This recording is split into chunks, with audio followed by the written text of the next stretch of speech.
আজকে আমার হবু দুলাভাইয়ের সাথে আমার বিয়ে হতে যাচ্ছে। শুনতে খুব অবাক লাগলেও এটাই হচ্ছে আমার সাথে। আমার যার সাথে আজকে বিয়ে হতে যাচ্ছে তার সাথে আজ আমার বড় বোনের বিয়ে হওয়ার কথা ছিল।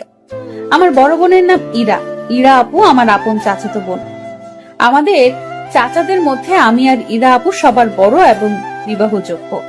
ইরা আপু আমার 2 বছরের বড়, দেখতে পরীর মতো সুন্দর। তার রূপের কাছে সবকিছু হার মানবে। ইরা আপুর সাথে যার বিয়ে হবার কথা ছিল তিনি এক দেখাতে পছন্দ করেন এবং বিয়ে করতে সম্মতি দেন। শুনলাম লোকটার নাকি বিশাল ব্যবসা প্রতিষ্ঠান রয়েছে। তাদের আর্থিক অবস্থার তুলনায় আমাদের আর্থিক অবস্থা তেমন একটা মানানসই না। আমরা মধ্যবিত্ত পরিবারের মেয়ে, উনি বড় পরিবারের ছেলে। আপুকে যেদিন উনি দেখতে এসেছিল সেদিন আমি জানালা দিয়ে হালকা উকি দিয়ে দেখেছিলাম। সত্যি লোকটা খুব সুন্দর এবং হ্যান্ডসাম ছিল। লোকটা আপুকে দেখেই পছন্দ করেন এবং বিয়ের দিন তারিখ ঠিক করলেন। আমরা সবাই খুব খুশি ছিলাম আপুর এত বড় ঘরে বিয়ে হবে, তাই আমিও খুব মজা করছিলাম। সামনের সপ্তাহে আপুর আর অরণ্যের বিয়ে। ও, আপনাদের তো ওই লোকটার সাথে পরিচয় করিয়ে দেওয়া হলো না।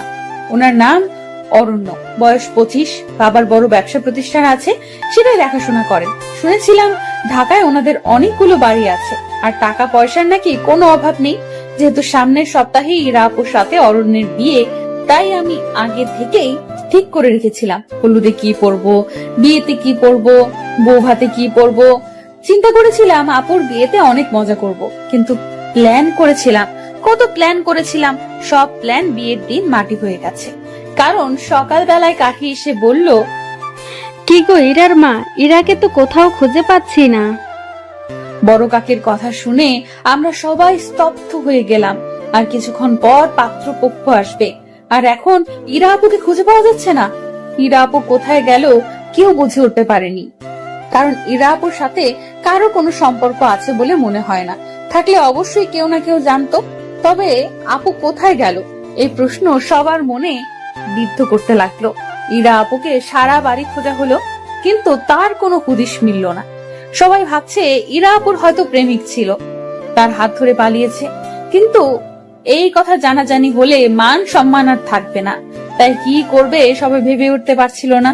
সবাই উপায় খুঁজতে লাগলো। হঠাৎ করে কাকা বাবাকে বলে উঠলো, অনন্যা তো বিবাহযোগ্য, অনন্যাকে বিয়ে দিলে কেমন হয়? মান সম্মান বাঁচানোর এছাড়া কোনো উপায় নেই।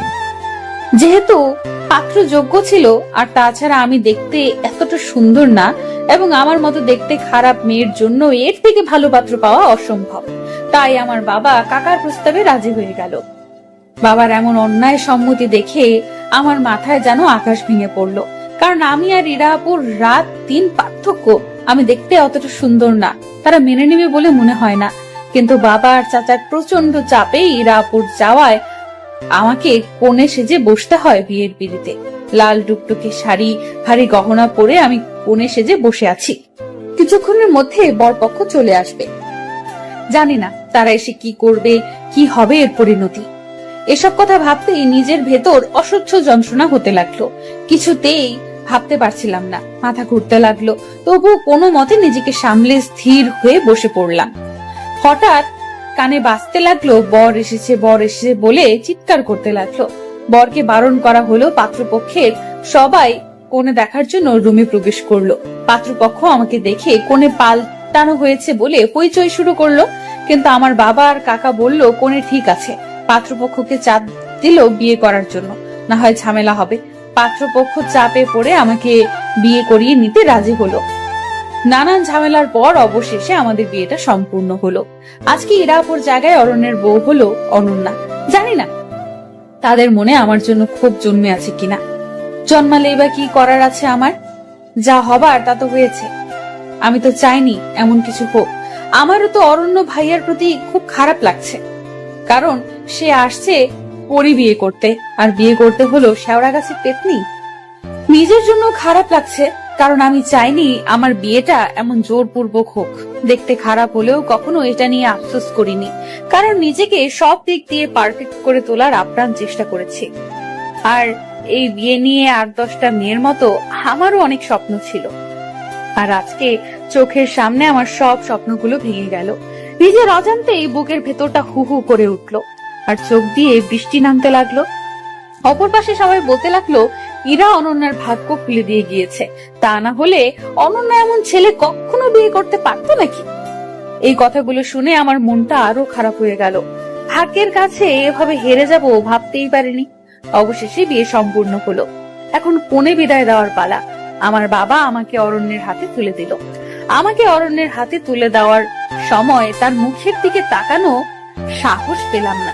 লজ্জায় আমি মাথা নিচু করে রইলাম এবং কিছুক্ষণ পর গাড়িতে তুলে দিল। আমি বাবার বাড়ি ছেড়ে শ্বশুর বাড়ি যাচ্ছি, কিন্তু 8-10টা মেয়ের মতো স্বপ্ন নিয়ে যাচ্ছি না, হাজারো স্বপ্ন ভেঙে যাচ্ছি। ভাগ্যের পরিহাস এমন হবে বুঝতে পারিনি।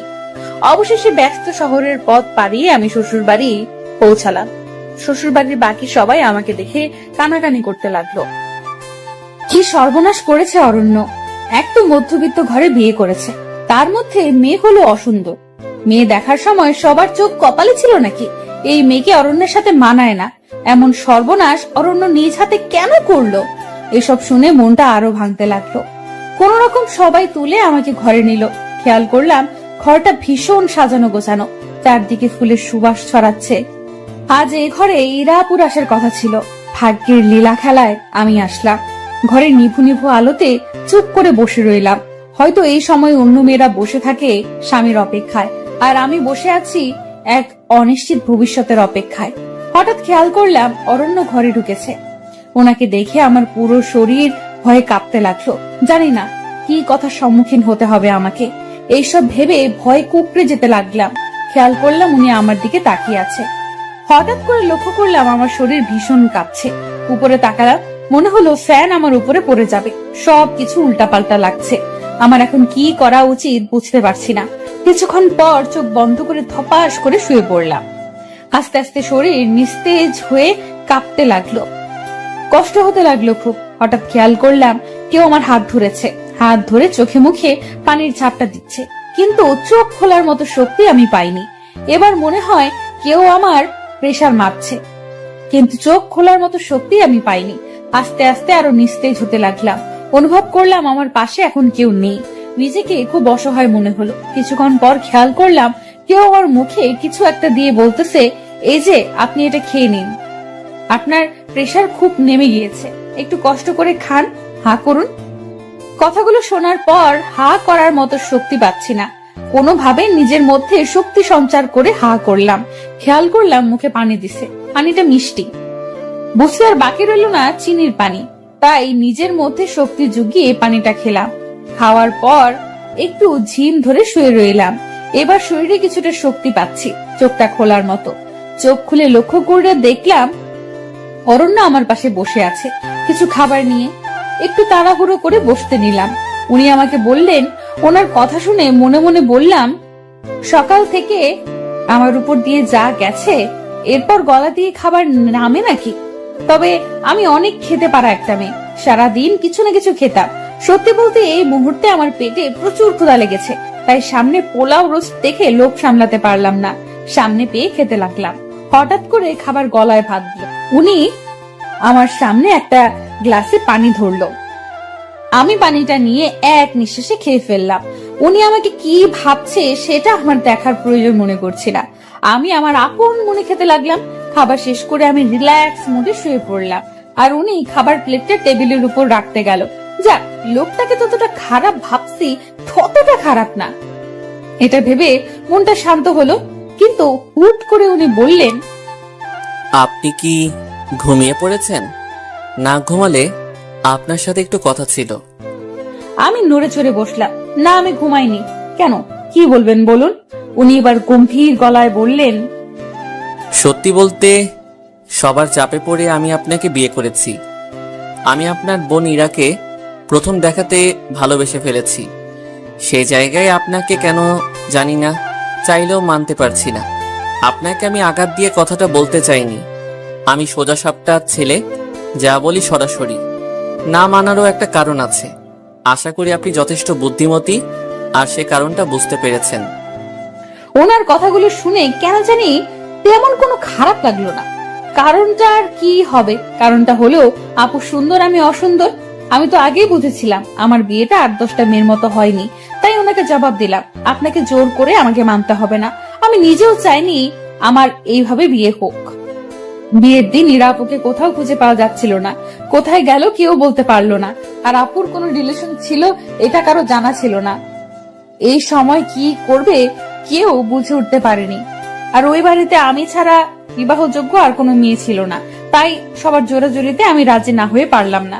আমি জানি ইরা আপুর তুলনায় আমি কিছুই না, আপু সুন্দর আমি অসুন্দর, কিন্তু এটা নিয়ে আমার কখনো আফসোস হয়নি। আমি নিজেকে সব সময় পারফেক্ট ভাবে গড়ে তোলার চেষ্টা করেছি, কিন্তু ভাগ্যের কাছে এভাবে হেরে যাব বুঝতে পারিনি। আপনি চিন্তা করবেন না, আমি কখনো জোর করে কিছু করব না। সময়টা একটু পার হতে দিন, আপনি চাইলে আমাকে ডিভোর্স দিয়ে দিবেন। আমার কথা শুনে উনি বেশ চমকে গেলেন। উনি হয়তো আশা করেননি আমি এমন কিছু বলবো। কিছুক্ষণ স্তব্ধ হয়ে থেকে উনি উত্তর দিলেন, সে যাই হোক, সময় সব বলে দিবে। আপাতত আমি আপনাকে মেনে নিতে পারবো না। আপনি এ বাড়িতে এসেছেন মেহমান হিসেবে, আপনার যেন কোনো সমস্যা না হয় সেই বিষয়টা খেয়াল রাখবো। দয়া করে আমার ভালোবাসা পাওয়ার আশা রাখবেন না, কারণ আমি আপনার বোনকে প্রথম দেখাতে ভালোবেসে ফেলেছি। আমি কিছুক্ষণ চুপ থেকে জবাব দিলাম, আপনি দয়া করে আমাকে সিরিয়ালের নায়িকা ভাববেন না। আমি আপনাকে জোর করব না, কিন্তু আমি আপনার স্ত্রী। সামনে অন্য একটা মেয়েকে ভালোবাসি বলবেন, সেটা আমি কখনোই মেনে নিব না। আপাতত ডিভোর্সের আগ পর্যন্ত আমি আপনার স্ত্রী, আপনি আমার স্বামী। সুতরাং সম্পর্কটা ওইভাবেই দেখবেন।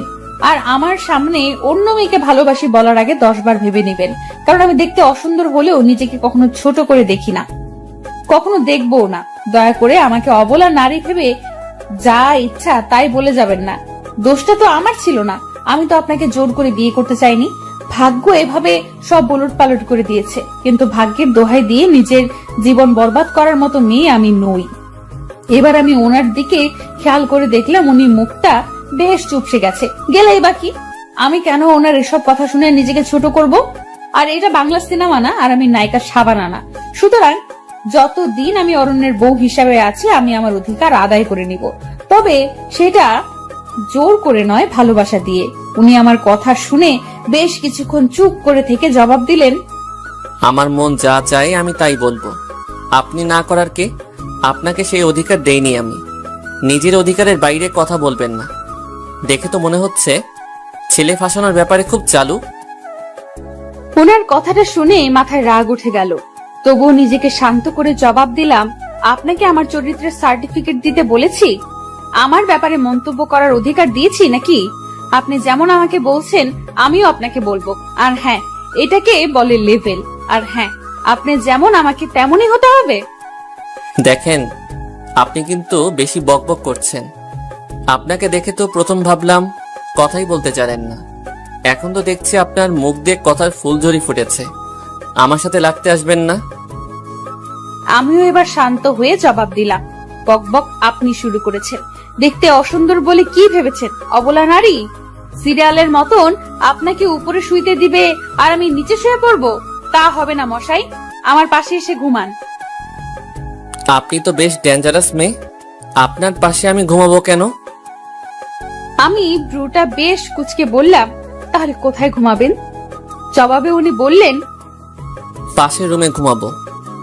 আমি হাসি দিয়ে বললাম, তা হবে না মশাই, আপনি এখানেই ঘুমাবেন। উনি আমার কথা শুনে বেশ অবাক হলেন মনে হয়।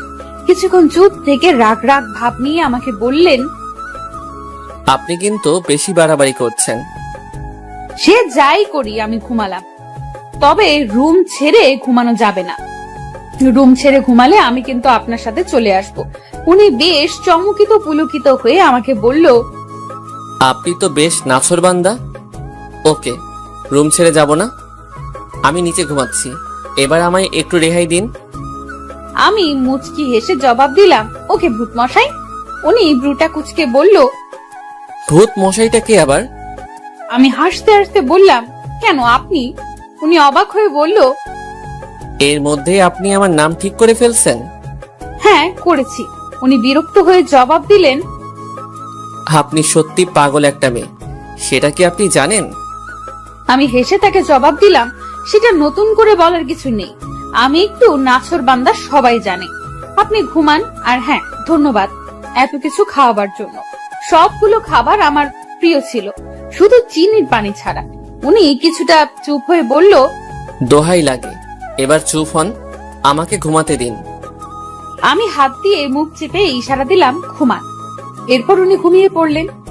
আপনারা হয়তো আমার এর আচরণ দেখে অবাক হচ্ছেন, আমি এমন কেন করলাম।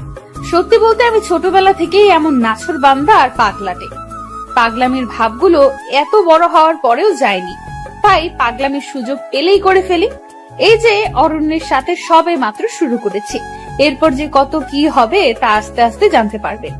যাই হোক, সেদিনের মতো ঘুমিয়ে পড়লাম। পরের দিন সকালে উঠে আমি খেয়াল করলাম উনি নাক ডেকে ঘুমাচ্ছে। এমন ভাবে নাক ডাকছে মনে হয় ভূমিকম্প হচ্ছে।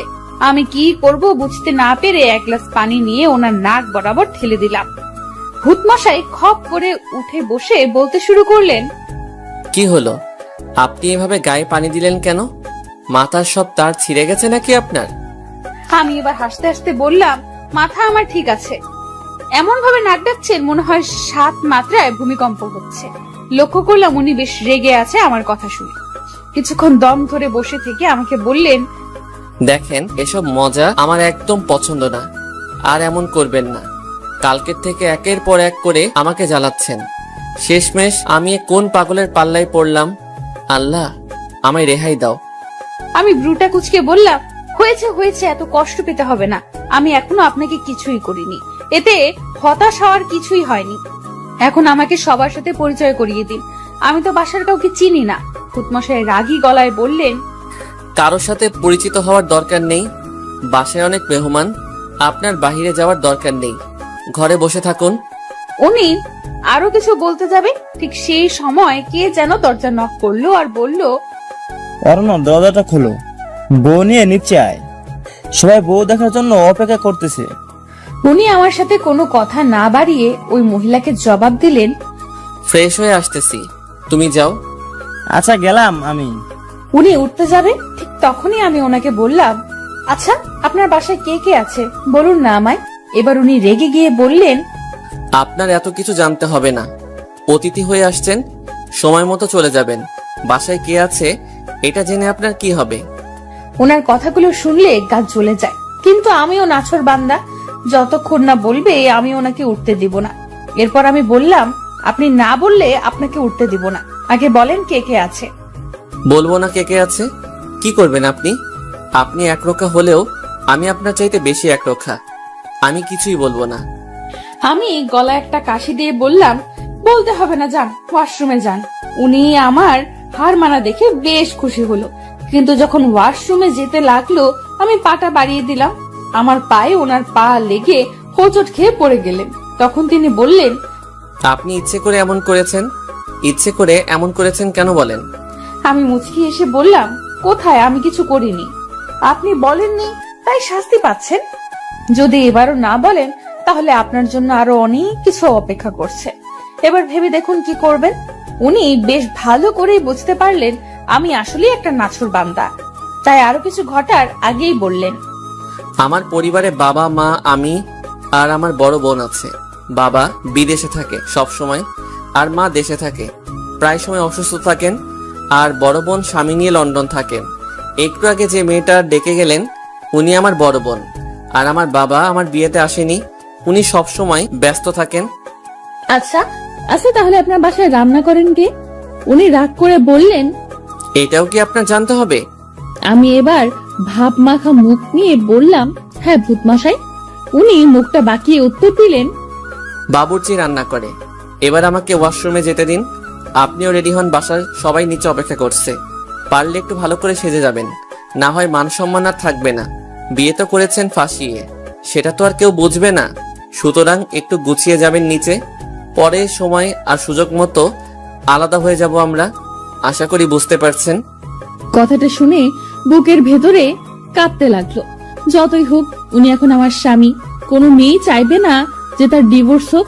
খারাপ লাগলেও নিজেকে সামলে ভূতমশাইকে জবাব দিলাম, আমি এসব ময়দা মেখে নিচে যেতে পারবো না। আমি যেমন ওই রকমই যাব। কে কি বললো তাতে আমার কিচ্ছু যায় আসে না। ময়দা মেখে নিজের সৌন্দর্য বাড়ানোর কোনো ইচ্ছে নেই আমার। আশা করি বুঝতে পারছেন। উনি এতক্ষণে বেশ ভালোই বুঝতে পারছেন যে আমি খুব নাছর বান্দা। তাই উনি শুধু বললেন, আপনার যা ইচ্ছে করুন, যেভাবে ইচ্ছে ওইভাবেই নিচে যান, আমার তাতে কিছু যায় আসে না। কথাগুলো বলে ওয়াশরুমে ঢুকে গেলেন। এর মধ্যেই আমি খেয়াল করলাম সারা ঘর অগোছালো হয়ে আছে, তাই ঘরটা গোছানো শুরু করলাম। আলমারি থেকে ওনার কাপড় বের করে বিছানায় সাজিয়ে রাখলাম, যাতে করে ওয়াশরুম থেকে এসেই হাতের নাগালে উনি সব পেয়ে যায়। ওনার ঘড়ি, ওয়ালেট সব একত্রে এক জায়গায় রাখলাম। আমি একটা শাড়ি পরে নিলাম। যতটুকু সম্ভব নিজেকে ময়দা ছাড়া গোছানোর চেষ্টা করলাম। সবকিছু ঠিক করতে করতে খেয়াল করলাম উনি ওয়াশরুম থেকে বের হয়েছে। ওয়াশরুম থেকে বের হয়ে সারা ঘরটা দেখে একটু অবাক হয়েছে। বিছানার উপর ওনার কাপড়গুলো দেখে বললেন, এখানে এগুলো কে রেখেছে? ঘরটা এত তাড়াতাড়ি পরিপাটি করে কে গুছিয়ে দিয়ে গেল? আমি লাজুক স্বরে জবাব দিলাম, এ সব কিছু আমি করেছি। আমার কথা শুনে উনি বেশ চুপসে গেলেন। চুপসানো মুখ নিয়ে আমাকে বলল, এত কিছু করতে কেউ তো আপনাকে বলেনি, এত কিছু করতে গেলেন কেন? আমি বেশ সাজালো গলায় জবাব দিলাম, আমার ঘর আমি গুছিয়েছি, তাতে আপনার কি মশাই? উনি ভ্রু কুচকে বলল, আপনার ঘর মানে? এটা আপনার ঘর কবে হলো? আমি হাসি মুখে উত্তর দিলাম, স্বামীর ঘরে তো স্ত্রীর ঘর হয়। বিয়েটা যেভাবেই হোক, ডিভোর্সের আগ পর্যন্ত আমি আপনার স্ত্রী, আপনি আমার স্বামী, সুতরাং ঘর গোছাতে আমি পারবো নিশ্চয়ই। ভূত মশাই রাগী গলায় বললেন, আপনি একটু বেশি বকেন। আর আপনাকে এই ড্রেস বের করতে কে বলেছে? আমি তো এটা পরবো না। আমার কাছে এটা ভালো লেগেছে, তাই এটা বের করেছি। এটা পড়লে আমি খুশি হব। উনি এবার গম্ভীর একটা মুড নিয়ে জবাব দিলেন, আপনার খুশিতে আমার কিছু আসে যায় না। করছেন তো ফাঁসিয়ে বিয়ে, আবার অধিকার ফলাতে আসছেন। লজ্জা হওয়া উচিত আপনার। এই কথাটা শুনে বুকের ভেতরে হু হু করে কষ্টের সাইরেন বেজে উঠল। চোখের কোণে হালকা মেঘও জমতে শুরু করলো। তবুও নিজেকে অনেক শক্ত করে ওনাকে বললাম, আপনার ইচ্ছে মতো পরে নিন, সমস্যা নেই। তারপর উনি ওনার পছন্দ মতো একটা ড্রেস পরলেন। কিন্তু আমিও কম নাছোড়বান্দা না, এর শাস্তি ওনাকে পেতেই হবে। কি করে কি করা যায় বেশ ভাবতে শুরু করলাম।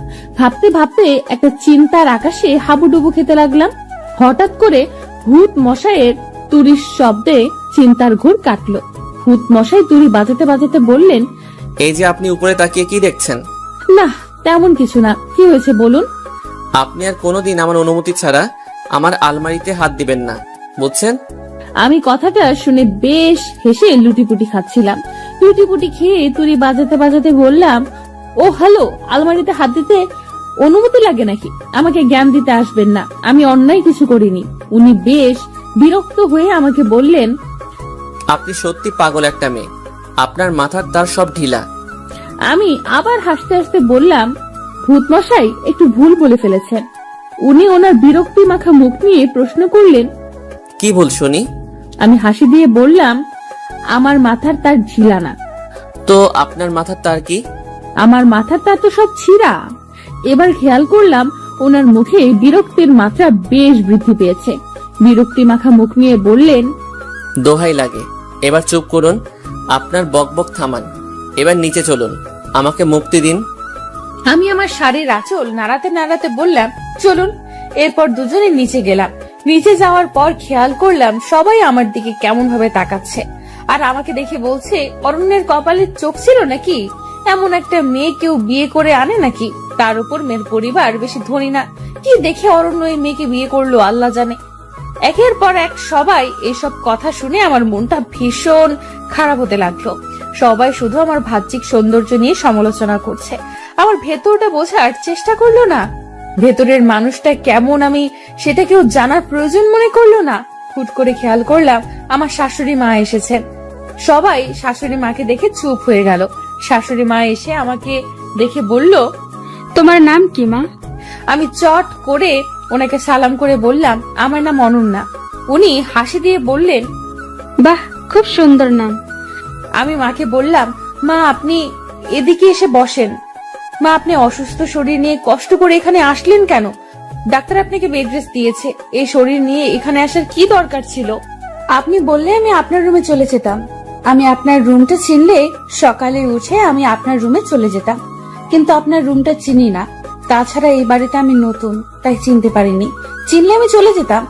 মা, কষ্ট হয়নি তো আসতে? উনি এক রাশ হাসি দিয়ে বললেন, আমার মাটা দেখি অনেক সুন্দর করে কথা বলে। আমার মাটা যেমন রূপবতী তেমন গুণবতী। মায়ের মুখে রূপবতী কথাটা শুনে যেন নিজের চোখে অঝরে বৃষ্টি নামতে লাগলো। জীবনে প্রথম আমাকে রূপবতী বলল কেউ। নিজেকে সামলাতে অনেক চেষ্টা করলাম, কিন্তু জানি না কেন আবেগটা সামলাতে পারলাম না। তাই মাকে ধরে হু হু করে কেঁদে কেঁদে বললাম, মা, আপনি আমাকে রূপবতী বললেন? আমাকে আজ পর্যন্ত কেউ রূপবতী বলেনি। আপনার মুখে রূপবতী কথাটা শুনে কেন জানি না আবেগটাকে সামলাতে পারলাম না।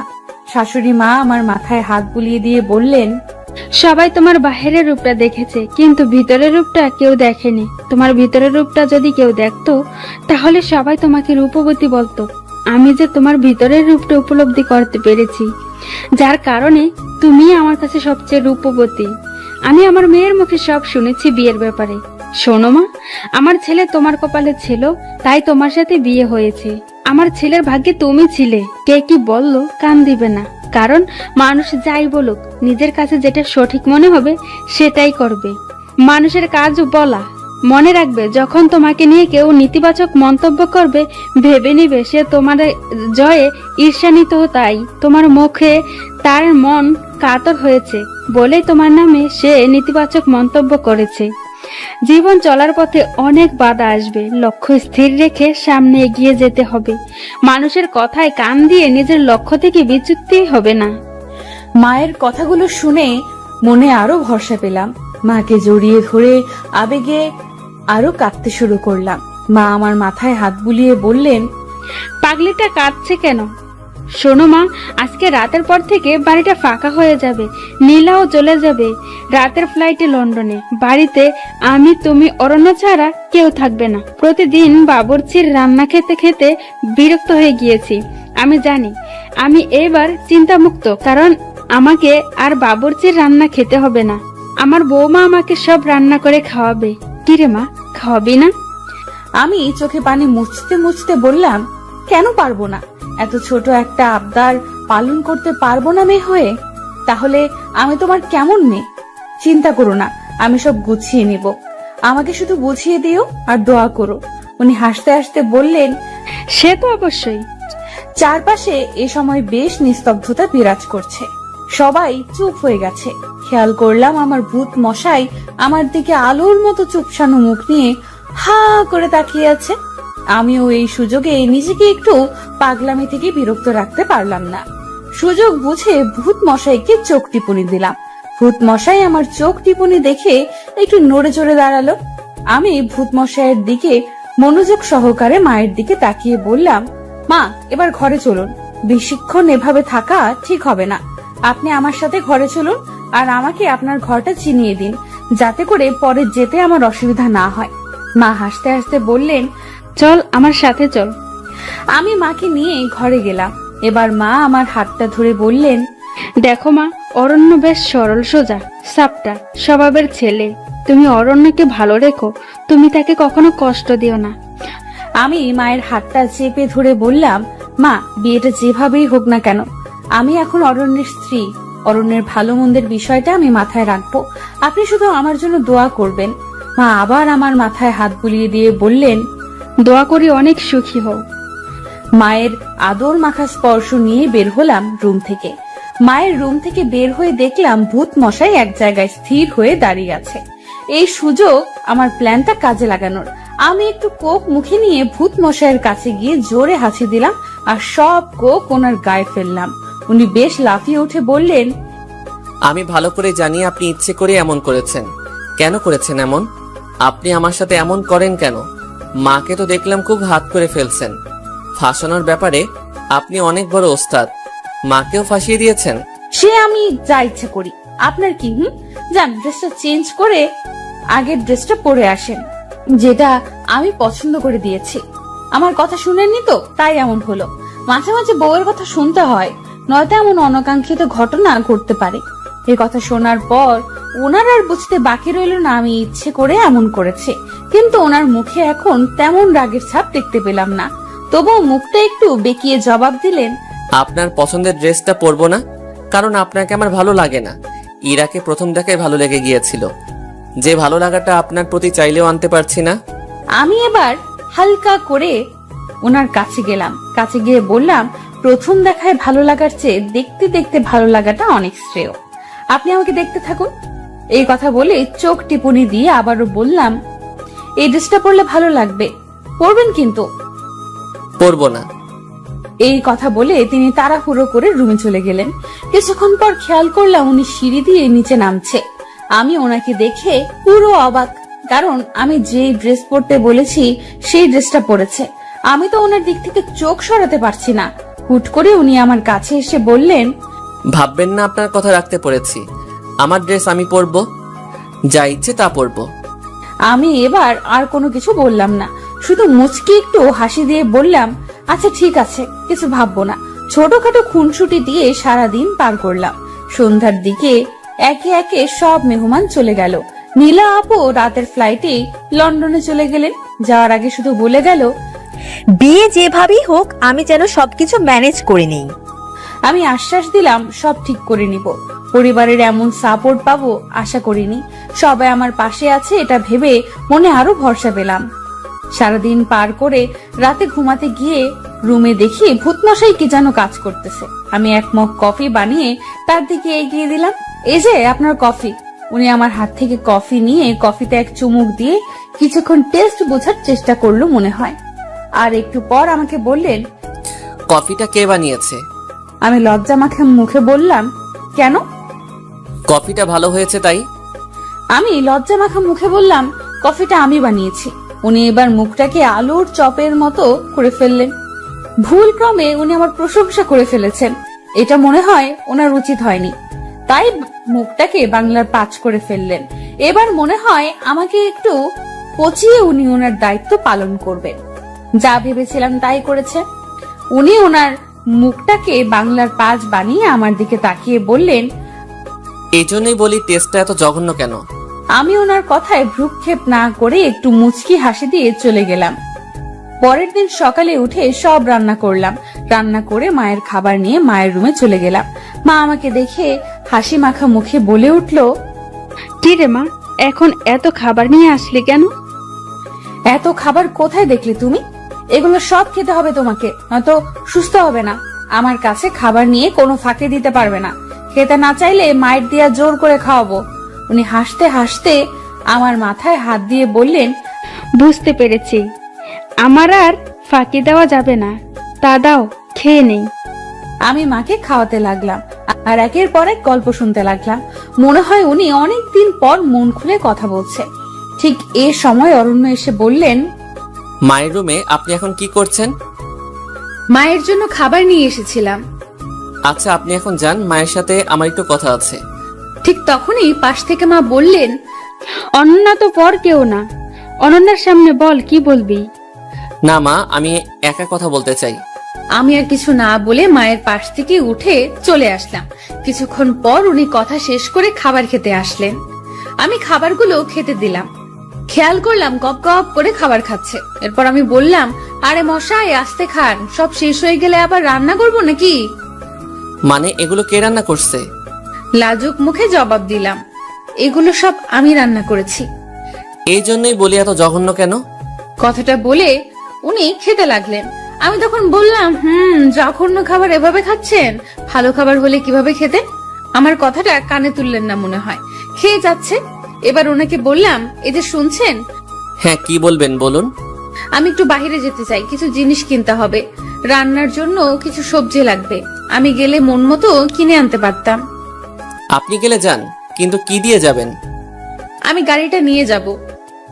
গাড়ি থাকলেও ড্রাইভার নেই। ড্রাইভারের স্ত্রী অসুস্থ, তাই ছুটি নিয়ে বাড়ি গিয়েছে। আপনি কিভাবে যাবেন? আমি মুচকি হেসে বললাম, সেই গাড়ির চাবিটা আমাকে দিয়ে যান, আমি একাই চলে যেতে পারবো। উনি অবাক হয়ে বললেন, একা চলে যেতে পারবেন মানে? গাড়ি কে চালাবে? কেন আমি চালাবো? আমার এই কথা শুনে এবার উনি বেশ চমকে উঠলেন। আমার মুখ থেকে উনি এমন কথা আশা করেনি হয়তো। তারপর আমাকে জিজ্ঞেস করলেন, আপনি গাড়ি চালাতে পারেন? আমি হাসতে হাসতে বললাম, হ্যাঁ পারি। অসুন্দর বলে নিজেকে কখনো ছোট ভাবিনি। সবকিছু শেখার চেষ্টা করেছি, নিজেকে পারফেক্ট ভাবে গড়ে তোলার চেষ্টা করেছি। আমার কথা শুনে উনি কিছুক্ষণ আমার দিকে তাকিয়ে রইলেন এবং বললেন, আচ্ছা আমি চাবি দিয়ে যাব। তারপর উনি আমাকে চাবি দিয়ে চলে গেলেন। আস্তে আস্তে দিন কাটতে লাগলো, অরণ্যের সাথে খুনসুটিগুলো বাড়তে লাগলো। খেয়াল করলাম অরণ্য অনেক পরিবর্তন হতে লাগলো। এর মধ্যে হুট করে একদিন অরণ্য অফিস থেকে এসে আমাকে বলতে লাগলো, আপনি একটু তাড়াতাড়ি রেডি হন, আপনাকে নিয়ে একটা জায়গায় যাব। অরণ্যের এমন কথা শুনে আমার মনটা খুশিতে নাচতে শুরু করলো। কিন্তু অরণ্য আমাকে কোথায় নিয়ে যাবে জানার জন্য মনটা ছটফট করতে লাগলো। তাই নিজের আবেগ আর সামলাতে পারলাম না। অরণ্যকে জিজ্ঞেস করলাম, আপনি আমাকে কোথায় নিয়ে যাবেন? অরণ্য বেশ রাগ গলায় বলল, আপনাকে রেডি হতে বলেছি, আপনি রেডি হন। এত কিছু জানতে হবে না, একটু বকবক বেশি করেন, এত বকা ভালো না। যান, রেডি হয়ে আসুন। আমি মুখটা কাচুমাচু করে যেতে লাগলাম। উনি পিছন থেকে ডেকে বললেন, শুনেন। আমি হাসি দিয়ে পেছন ফিরে বললাম, হ্যাঁ বলেন, কোথায় যাব আপনি বলবেন? উনি আরেকটু গম্ভীর গলায় জবাব দিলেন, আপনার মাথায় আসলে গোবর। আমি বলার আগে বকবক করে যাচ্ছেন। আমি কোথায় যাব সেটা বলার জন্য ডাকিনি। আমি মন খারাপ করে ওনার দিকে তাকিয়ে বললাম, তাহলে কেন ডেকেছেন? আমি ডেকেছি এজন্য আজকে একটা শাড়ি পরবেন। হঠাৎ শাড়ি পরবো কেন? আমি বলেছি তাই পরবেন। আপনি বললেই পরতে হবে? আমি পরবো না। আপনাকে পরতেই হবে। বলছি তো পরবো না। উনি রেগে গিয়ে বললেন, আপনার যা ইচ্ছে তাই করেন। এই কথা বলে উনি চলে গেল। আমারও ওনাকে রাগাতে পেরে খুব ভালো লাগতেছে। এখন কি করব? শাড়ি পরবো নাকি কিছুই মাথায় আসছে না। আজকে ভূতমশাই আমাকে কোথাও নিয়ে যাবে। কেন জানি না, ভূতমশাই এই কয়েকদিনে অনেক পাল্টে গিয়েছে। এখন আর আমাকে আগের মতো কষ্ট দিয়ে কথা বলে না। তার এই পাল্টানো দেখে আমি খুব খুশি। যাই হোক, আলমারি খুলে শাড়ি দেখতে লাগলাম কোনটা পরবো। এত শাড়ির মধ্যে কোন শাড়ি পরলে ভূতমশাই খুশি হবে? দেখতে দেখতে আলমারির সব শাড়ি খাটের উপর রাখলাম। ভূতমশাই আমার কাছে এসে বলল, আপনি এখনো রেডি হননি? খাটের উপর শাড়ির মেলা বসিয়েছেন, এত শাড়ি খাটের উপর রাখছেন কেন? আমি তোতলাতে জবাব দিলাম, না মনে হয় না, মানে। কি না মানে করছেন? স্পষ্ট করে বলেন কি হয়েছে। এমনিতে তো কথা একটাও মাটিতে পড়ে না, এখন এভাবে তোতলাচ্ছেন কেন? ঠিক করে বলেন কি হয়েছে। না মানে, আমি মুখটা একটু অসহায় ভাব নিয়ে বললাম, না মানে। আবার না মানে শুরু করেছেন। সত্যি বলতে আমি কোন শাড়ি পরবো ঠিক বুঝতে পারছি না। আপনি যদি একটু ঠিক করে দিতেন ভালো হতো, আমার রেডি হতে সুবিধা হবে। উনি মুচকি হেসে আমাকে বললেন, একটু ওই দিকে যান। সামান্য শাড়িটা ঠিক করতে পারছেন না কোনটা পরবেন? সবকিছু তো বলার আগে করেন। আজ এমন কি হলো, শাড়ি পছন্দ করতে পারছেন না? না মানে। থাক, আপনাকে আর না মানে করতে হবে না। দেখতে দিন শাড়িগুলো। আমি একটু সরে পাশে গিয়ে বসলাম। উনি আমার পাশে এসে বললেন, এবং সব শাড়ি থেকে একটা শাড়ি হাতে নিয়ে বললেন, আপনি বরং কালো শাড়িটা পরুন, পরলে ভালো লাগবে। কালো শাড়ির কথা বলাতে আমার মনের ভেতর কেমন করে উঠলো, কারণ আমি ফর্সা না তাই। এরপর আমি ওনাকে বললাম, আমি তো ফর্সা না, তাই আমাকে কালো শাড়ি মানাবে বলে মনে হচ্ছে না। কালো শাড়িতে আরো কালো লাগবে আমাকে, একদম পেতনি মনে হবে। আপনি আমাকে অপমান করার জন্য এমন বলছেন তাই না? উনি আমার কথায় মনে হয় বেশ বিরক্ত হলো। হয়তো আমার মুখে এমন কথা আশা করেননি, তাই উনি বিরক্ত মাখা মেজাজে আমাকে বললেন, আপনার মতো সাহসী মেয়ের মুখে এমন কথা মানায় না। মা তো বলেছে সৌন্দর্য ভিতরে থাকে, বাহিরের সৌন্দর্য কোনো সৌন্দর্য না। আপনাকে না হয় আমি ভিতর থেকে দেখলাম। আপনি কালো শাড়িটা পরুন। আপনাকে অপমান করার কোনো ইচ্ছা আমার নেই। আপনার যদি মনে হয় আমি অপমান করার জন্য বলেছি, তাহলে পরার দরকার নেই। এই কথাটা বলে উনি রুম থেকে বের হয়ে গেলেন। আমি এখন কি করব বুঝে উঠতে পারছি না। অবশেষে চিন্তা ভাবনা করে কালো শাড়িটা পরে নিলাম। এই প্রথম আমি কালো শাড়ি পরলাম। কালো ছিলাম বলে কখনো কালো ড্রেস পরিনি। আজকে কালো শাড়িটা পরাতে নিজের কাছে নিজেকে কেন জানি সুন্দর লাগছে। হালকা একটু পাউডার মুখে মেরে দিলাম। হঠাৎ করে খেয়াল করলাম উনি রুমে প্রবেশ করেছে। রুমে প্রবেশ করে আমাকে দেখে বললেন, বাহ, আপনাকে খুব সুন্দর লাগছে। কালো কাজল পরলে আরো সুন্দর লাগবে, সাথে একটা বড় খোপা করলে। আমি কালো, তার উপর কালো কাজল পরলে চোখগুলো আরো কালো দেখাবে। সাদা কালো কোনো ভেদাভেদ নেই, ভেদাভেদ তো মানুষের দৃষ্টি করে। আপনাকে সুন্দর দৃষ্টিতে কেউ দেখলে অবশ্যই তার কাছে সুন্দর লাগবে। মানুষকে সুন্দর অসুন্দর তখন লাগে যখন মানুষের দৃষ্টি সুন্দর অসুন্দর হয়। আপনি চাইলে কালো কাজল পরতে পারেন, আপনাকে ভালো লাগবে। ভূতমশাইয়ের কথাগুলো শুনে মনের ভেতর রোমাঞ্চকর অনুভূতি আসলো। ওনার মুখে এমন কথা শুনে নিজের মধ্যে অসম্ভব ভালো লাগা কাজ করছে। সত্যি কখন যে ওনাকে ভালোবেসে ফেলেছি বুঝতে পারিনি। হঠাৎ করে ওনার ডাকে চিন্তার ঘোর কাটলো। কি ব্যাপার, কোথায় হারিয়ে গেলেন? না মানে আবার না মানে? হয়েছে হয়েছে, এবার চটপট রেডি হন, আমি নিচে নামছি। এই বলে অরণ্য নিচে নেমে গেল। দরজার সামনে গিয়ে পেছনে তাকিয়ে বলল, এই যে শুনুন, জি বলেন। একটা টিপ পড়লে খারাপ লাগবে না, আর মাথায় খোপা করুন। অরণ্যের মুখে এসব কথা শুনে আমি লজ্জায় লাল হয়ে গেলাম। অরণ্য এভাবে আমাকে বলবে আমি কখনো ভাবিনি। অরণ্য এ বলে বাইরে গেল। আমি টিপ আর খোপা করে নিচে নামলাম। খেয়াল করলাম মা নিচে বসে আছে। মা আমাকে দেখে বললেন, আজকে আমার মা অনন্যা এত খুশি, কোথায় যাচ্ছে? মায়ের কথা শুনে আরো লজ্জা পেলাম। লজ্জায় লাল হয়ে নিচে তাকিয়ে রইলাম। মা আমার এই হাল দেখে কাছে আসলো আর আমার মাথার উপরে হাত তুলে বলল, আজকে অরণ্যের সাথে ঘুরতে যাওয়া হচ্ছে, এতেই এত লজ্জা? আজকে মাকে অনেক সুন্দর লাগছে, দেখি হাতটা দাও। আমি মায়ের দিকে হাত বাড়িয়ে দিলাম।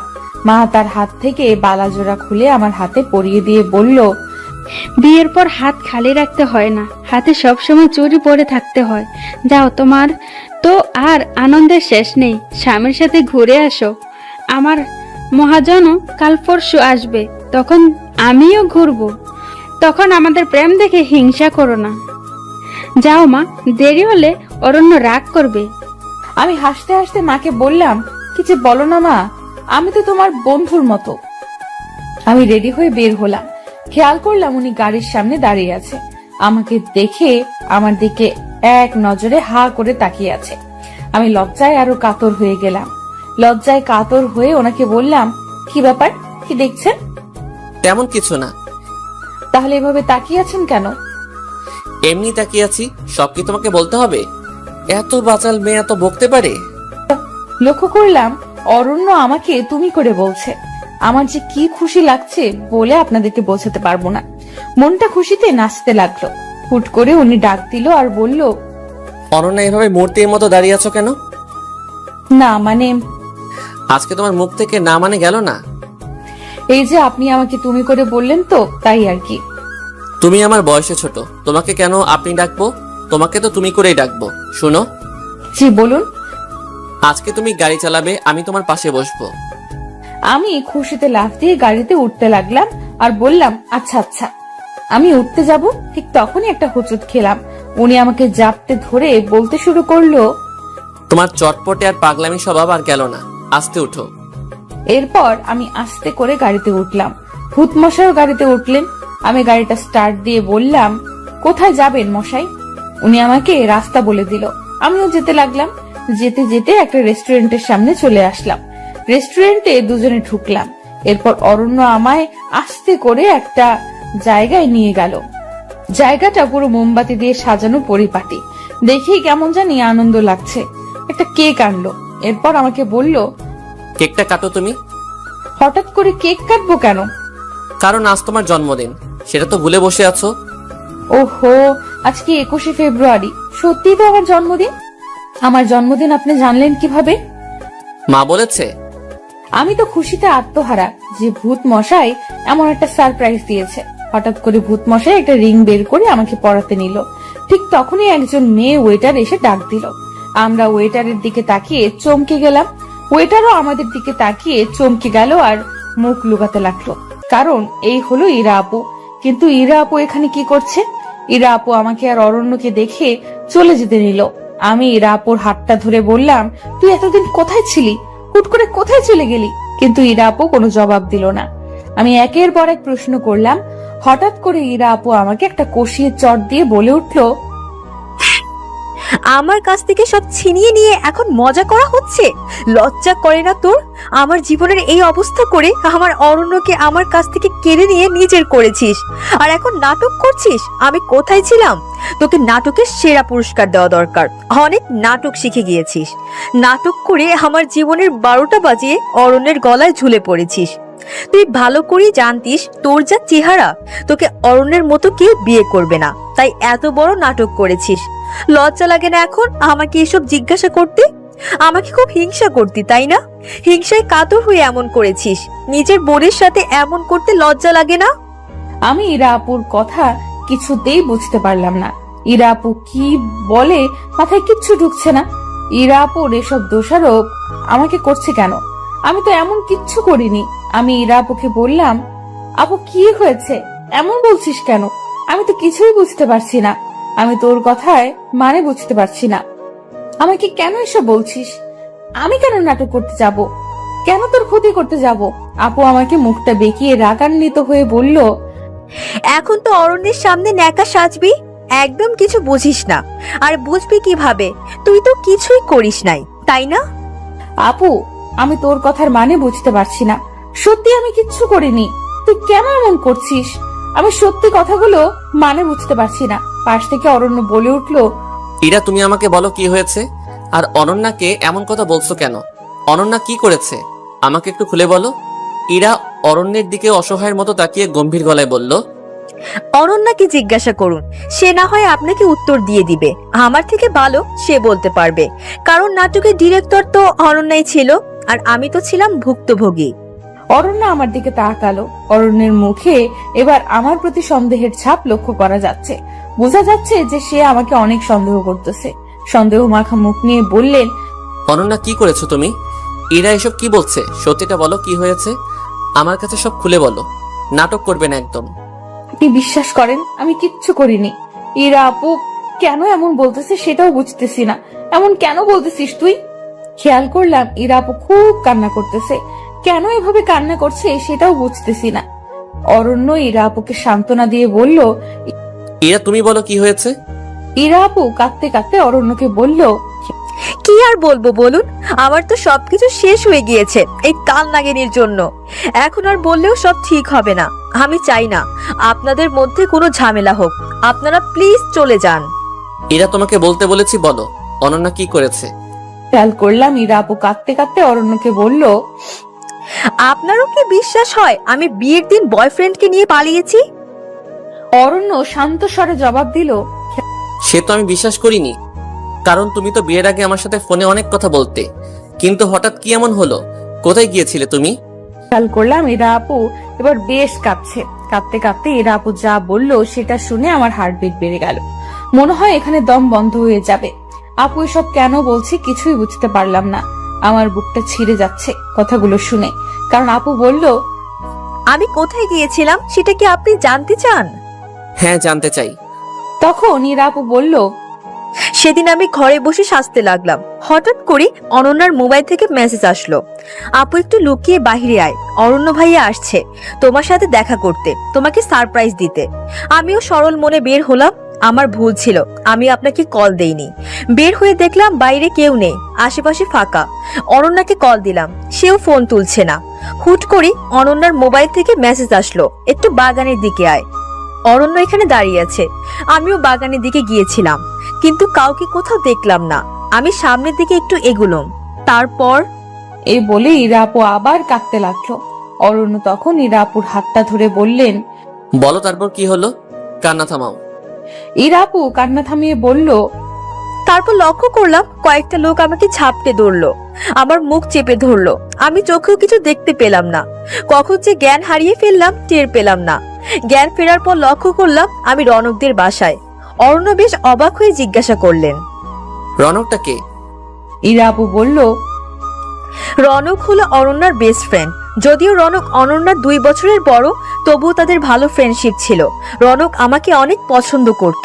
অনন্যাকে বেশ কয়েকবার বলেছিল সে, কিন্তু আমি রাজি হইনি। আর সে সুযোগে অনন্যা নিয়েছে। আমার বিয়ের দিন আমাকে গায়েব করে দিয়েছে, আর ফাঁসিয়ে আপনাকে বিয়ে করেছে। অনন্যা আমার সাথে এমন করবে আমি ভাবতেও পারিনি। রনককে দেখে আমি চমকে গিয়ে জিজ্ঞাসা করলাম, তুমি আমাকে এখানে নিয়ে এসেছো কেন? আমি তোমাকে ভালোবাসি ইরা। আমি চাই তুমি আমার হও। দেখো, অনন্যাও চাই তুমি আমার হও। তাই তো অনন্য আমাকে সাহায্য করেছে। ইরা রনকের মুখে অনন্যার নামটা শুনে অবাক হয়ে গেল। অবাক হয়ে রনককে জিজ্ঞেস করলো, অনন্য তোমাকে সাহায্য করেছে আমাকে তুলে আনতে। আমি বিশ্বাস করি না। বিশ্বাস অবিশ্বাস তোমার ব্যাপার। আমি তোমাকে বিয়ে করতে চাই, আর সন্ধ্যায় বিয়ে করব। আমি সবকিছু ঠিক করে রেখেছি। এই কথাগুলো বলে ইরা আপু আবার কাঁদতে লাগলো। অরণ্য ইরার হাতটা আরো ভালো করে ধরে বললেন, এরপর তুমি ওখান থেকে কিভাবে এসেছো? এরপর আমি কোন রকম রনকের চোখ ফাঁকি দিয়ে বের হলাম। এরপর বাড়ি এসে দেখি আপনার সাথে অনন্যার বিয়ে হয়ে গেছে, আর সবাই ভেবে নিয়েছে আমি পালিয়ে গিয়েছি। সেদিন আমার মুখটা দেখানোর মতো ইচ্ছা আর ছিল না, তাই বাড়িতে আর যাইনি। সরাসরি ফ্রেন্ডের বাসায় চলে যাই।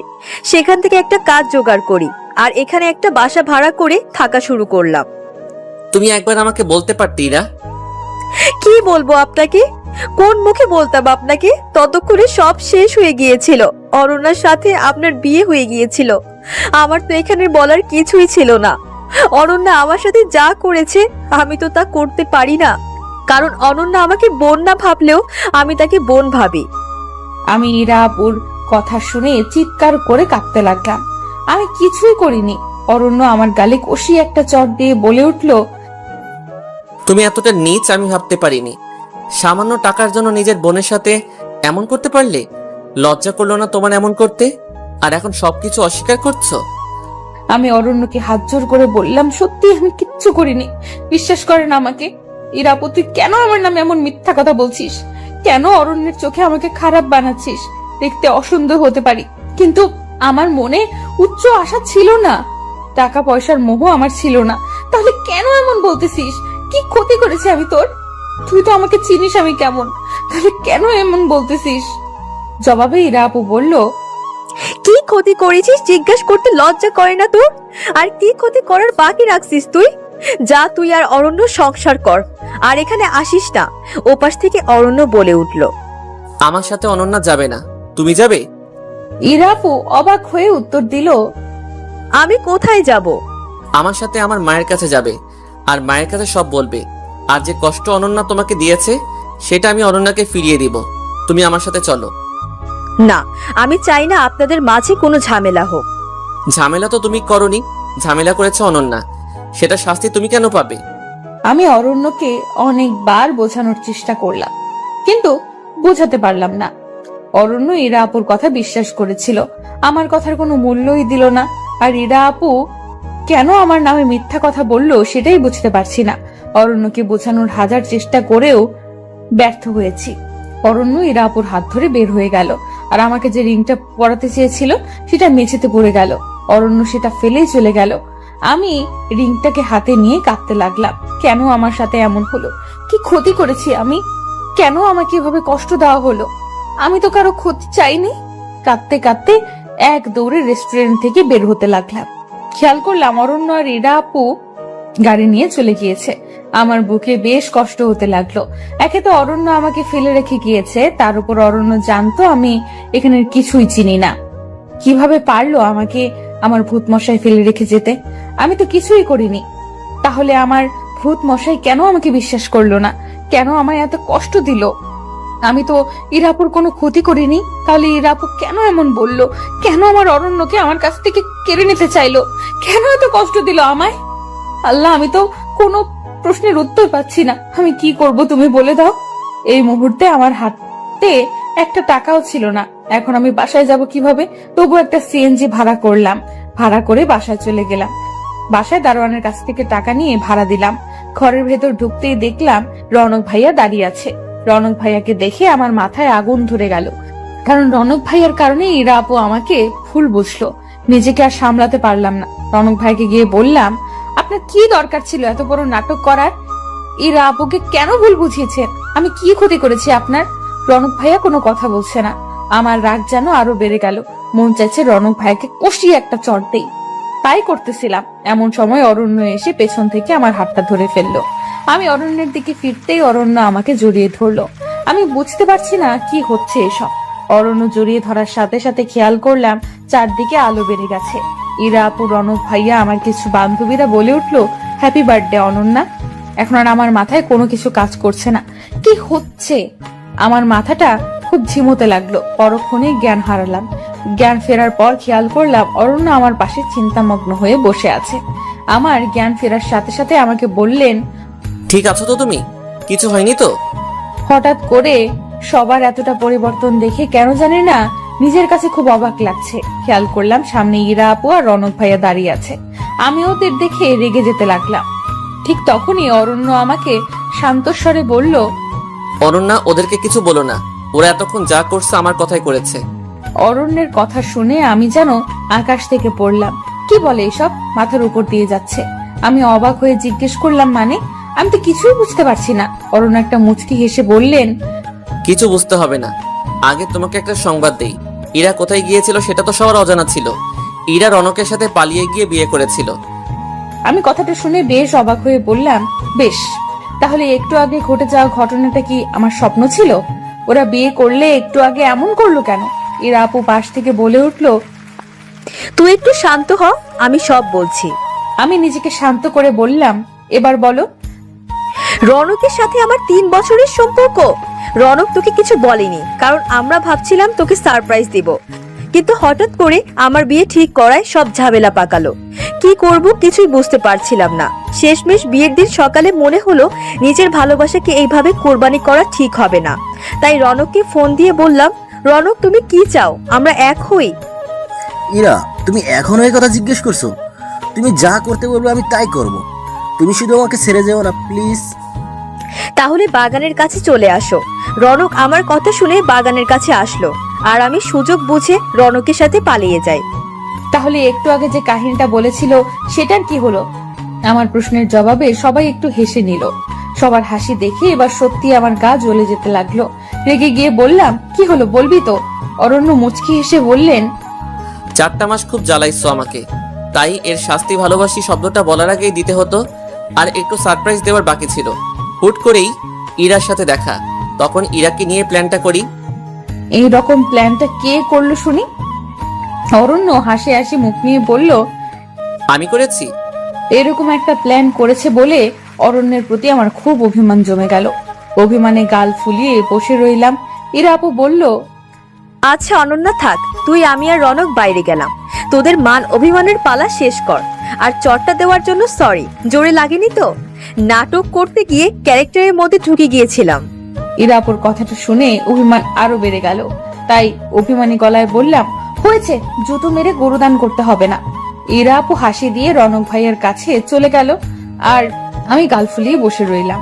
অরণ্য আমার দিকে তাকালো, কিন্তু আমি অভিমানের কারণে অরণ্যের দিকে তাকালাম না। অরণ্যের চোখ যেন আমার দিক থেকে সরছে না, আমি যেন তার চোখের নিশানা থেকে সরতে পারছি না। ক্রমশই আমার অভিমান কমতে লাগলো। তবু অভিমান ধরে রাখার চেষ্টা করলাম, কিন্তু অভিমান ধরে রাখতে পারলাম না। তাই অরণ্যকে জড়িয়ে ধরে আবেগে কাঁদতে লাগলাম। কাঁদতে কাঁদতে বললাম, আমাকে এইভাবে কষ্ট দেওয়ার কি দরকার ছিল? আমি যদি হারিয়ে যেতাম ওই জায়গা থেকে? আমি তো আমার অনন্যাকে চিনি, যে সে বাসা খুঁজে আসতে পারবে, সেটা আমার খুব ভালো করে জানা ছিল। সারপ্রাইজটা কেমন লাগলো? খুব বাজে লাগছে। এইভাবে আর সারপ্রাইজ দিবেন না। নাটক করতে গিয়ে তো রিংটা ফেলে আসলেন। খেয়াল করলাম অরণ্য আমার এই কথা শুনে অট্ট হাসি দিচ্ছে। তাই আমি বললাম, কি ব্যাপার, এত হাসি দিচ্ছেন কেন? হাসি দিচ্ছি এই জন্য, আমি যে রিংটা ফেলে এসেছি সেটা নকল রিং ছিল।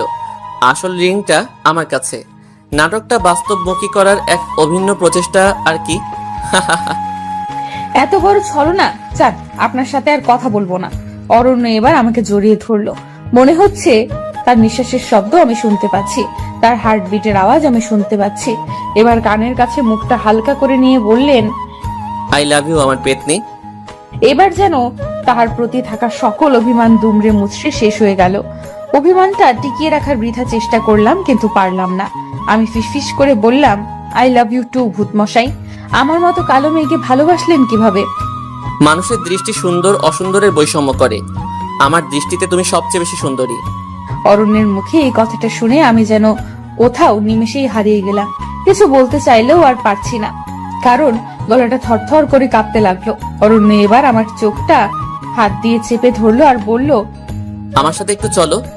আমি বললাম, কোথায়? আগে চলো তারপর বলি।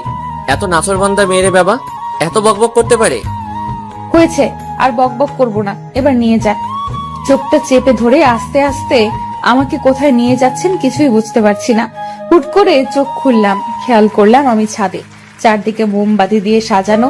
ইরা আপু আর রনক ভাইয়া বাজি ফোটাতে লাগলো। পাশে মা দাঁড়িয়ে আছে, ওনার পাশে একজন ভদ্রলোক দাঁড়িয়ে আছে। আমার বুঝতে বাকি রইল না উনি আমার শ্বশুর। আমি দৌড়ে গিয়ে ওনাদের সালাম করলাম। ইরা আপু আর রনক ভাইয়া একটা কেক আমার সামনে আনলো আর বলল, ভূত আর পেতনি দুজনেই কেকটা কাটেন। আর অরণ্য ভাইয়া, আপনি অনন্যাকে রিং পরিয়ে দিন। আর অনন্যা, তোর হাতের নকল রিংটা ফেলে দে। এত বোকা কবে হয়েছিস? সামান্য নাটক বুঝতে পারলি না? তুই তো বেশ নাছোড়বান্দা আর বুদ্ধিমতী ছিলি। আমি লজ্জায় লাল হয়ে গেলাম আর বিড়বিড় করে বললাম, প্রেমে পড়লে যে মানুষ বলদ হয় সেটা আমাকে দিয়ে প্রমাণ হলো। অরণ্য ধাক্কা দিয়ে বলল, কি বিড়বিড় করা হচ্ছে? না কিছু না। একটু ওইদিকে তাকাও, তোমার জন্য সারপ্রাইজ আছে। কি সারপ্রাইজ? ওইদিকে তাকিয়ে দেখো। আমি ওদিকে তাকিয়ে দেখি